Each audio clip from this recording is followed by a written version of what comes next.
Drejtor. Mirë se erdhe. Si e? Mirë, si Si e qonti? Mirë. Si jeni? Si jeni shoni juve? Mirë.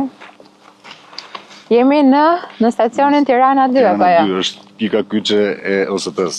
Këtu ne operojmë me 3 nivelet të tensioni, 400 kV, 220 dhe 110 kV.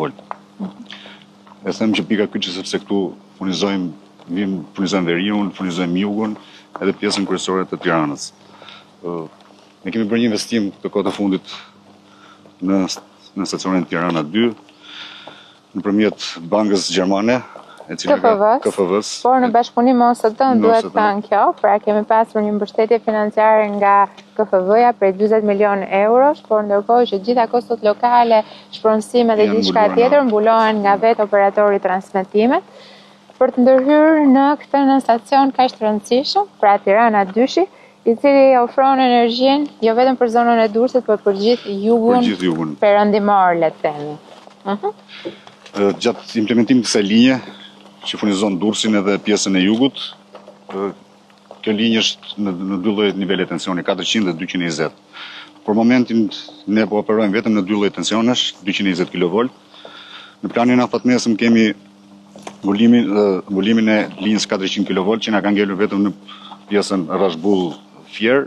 E kam vizituar Rashbullin, nëse nuk gabojm, rreth një vit më parë, kur Skerdi drejtonte OST-n atë kohë, dhe e truja aty ka qenë edhe aty e mirë. Këto janë pjesë e paketës parë, apo jo? Po, të paketës parë. Pra, Tirana 2 dhe Rashbulli janë pjesë e paketës parë të... Është loti parë. Me mbulimin e kësaj linje, gjatë sezonit turistik, ne patëm një lehtësim të stakimeve, njëkohësisht edhe një mbulim të zonës jugut. Lehtësuam atë linjën që kalonte nga Fieri, nga Rashbulli në Fier. Njëkohësisht, projekti është përfshirë në 2 lote. Në lotin e parë kemi zgjerimin në stacione dhe në ndërtimin e në stacionet Tirana 3. Nga ku punimet tek 2 në stacionet, zgjerimet kanë përfunduar tek Rashbulli dhe tek Tirana 2. 2 transmetorët janë vënë në punë edhe po operojnë në kohë të rregullt. Njëkohësisht tek ndërtimin e stacionet Tirana 3 jemi në fazë ku kanë mbaruar punimet civile. Po vazhdojmë punimet për ndërtimin e godinës kudo vendosen pajisjet sekondare. Edhe besoj që deri nga shkurti, besoj që e mbyllim edhe në stacionin Tirana 3. Shkëlqyer, jemi brenda gjithë kushteve kontraktuale, apo jo? Njëkohësisht, nga mbarimi në stacionit, ne dalim edhe me 3 linja që furnizojmë Selidhën, Sharrën edhe traktorat, që japim një siguri të shtuar të Tiranës. Drejtor, po lexoja në memon që ishte bashkangjitur vizitës sot, që niveli i humbjeve ka arritur në 2.1. Po, e vërtet. E vërtet. Gjithë investime kanë bërë që uljet të bien. Humbje teknike të bien. Patjetër, sepse ne gjithmonë kemi informuar publikun për sa i përket humbjeve teknike të OSHE-s. Duke qenë se OSHE-ja është, le të themi, furnizuesi dhe duke qenë shpërndarësi, njerëzit padyshim e kanë shumë më të lartë interesin për OSHE-n dhe gjithmonë operatori i transmetimit është si diçka më e largët për ta. Por operatori i transmetimit është shtylla kurrizore e rrjetit ton energjetik. Dhe padyshim njerëzit tashmë e dinë shumë mirë që në vitin 2013, kur qeveria Rama mori punët për të drejtuar, humbjet në sistemin e shpërndarjes ishin 45%, ti vjen nga OSHE-ja. Pikërisht.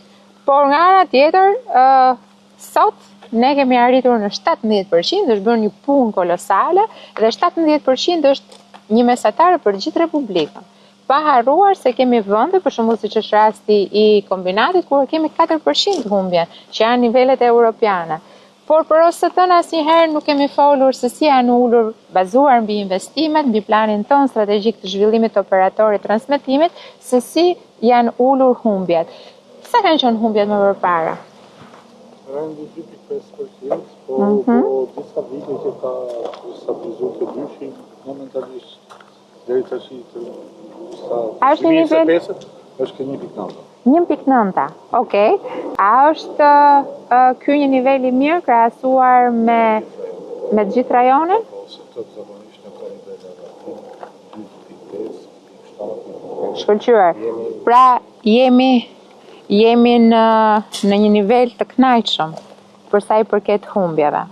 Në ndërkohë, unë e them gjithmonë në të gjitha takimet ndërkombëtare që ne kemi, që padyshim pjesa e operatorit transmetimit është pjesa më e rëndësishme që ka sistemi energjetik i një vendi, pasi është edhe ajo që na lidh me rajonin, me fshinjat. Flitet prej kohësh për planet që OST-ja ka, për të gjitha projektet e reja që u keni. Ne kemi disa projekte të reja të cilat lidhen me linjat e interkoneksionit. Kemi linjën Fier-Bitola që jemi duke mbyllur, kemi ecur mirë aty apo jo?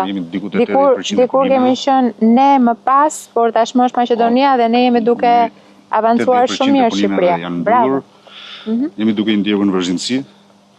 Edhe do na shërbejë për këtë pjesën e unazës brendshme të 400 kV që na lidh nga Fieri në Elbasan. Shumë e qartë. Njëkohësisht po vazhdojmë me studimin e fizibilitetit në linjën me Greqinë që kemi prapë. Për ta trefishuar tashmë. Po, patjetër. Po bashkëpunimi me ta është shumë i mirë. Shumë i mirë. Jemi drejt mbylljes studimit të fizibilitetit. Kjo është e rëndësishme. Dhe ne kemi 400 dhe po mundohemi të shkojmë në 1200. Në 1200. Kilowatt. Po. Njëkohësisht këtu te ky stacion ne kemi instaluar disa pajisje të reja të cilat janë rregullues tensioni. Në vitet e fundit u shfaqën disa problematika edhe në rajonet e tjera, por për ta paraprirë ne kemi investuar në 2 stacione, në Tirana 2 dhe Elbasan 2.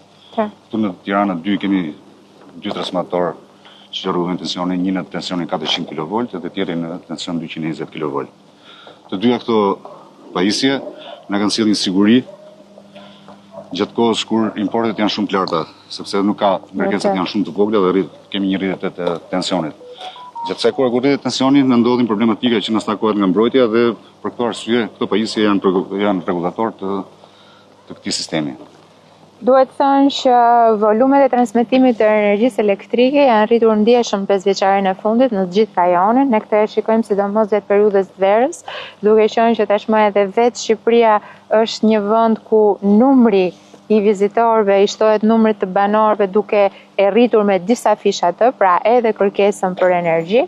Dhe gjithë transmetimi që ndodh nga Greqia në drejtim të Shqipërisë apo Anasilltas apo edhe linja e Malit të Zi që përdoret edhe për eksportet në Itali janë gjithmonë të ngarkuara. Kjo është arsyeja pse Republika e Shqipërisë prej kohësh përmes operatorit transmetimit dhe Ministrisë Infrastrukturës dhe të Energjisë është ulur në tryezën e negociatave me qeverinë italiane, me Ministrinë e Energjisë italiane, por edhe me kompaninë, pra me operatorin e transmetimit italian që quhet Terna, për të diskutuar edhe me një partner të tretë, faktikisht janë Emiratet e Bashkuara, për të diskutuar për ndërtimin e linjës nënujore direkt që do të lidhë Shqipërinë me brigjet italiane. Sigurisht kjo është një punë kolosale që kërkon një kohë për ngjizjen e saj, për sa i përket studimit fizibilitetit, projektimit, gjetjen e pikave të duhura të lidhjes, pasi në rastin e energjisë nuk mund të shkosh në pikën më të shkurtër, po duhet shkosh pikërisht atje ku Italia ka kapacitete për të përfitur,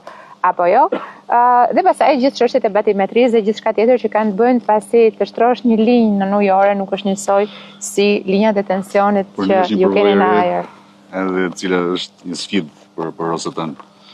Ne jemi të angazhuar gjithë që ky projekt mbështetet nga ana jonë të jetë një nga sfidat e radhës. Por patjetër unë besoj që ashtu siç i kemi realizuar të gjitha sfidat që kemi pasur para nesh në infrastrukturë dhe në energji, edhe ky projekt i ri, një projekt gjeopolitik do thoja, përveç se projekt energjetik, do të gjejë edhe ai realizimin e dur. Shumë faleminderit për informacionin sot. Ju uroj punë të mbarë dhe me krah lehtë. Drejtor. Gjithë të mira. Mirupafshim, punë të mbarë.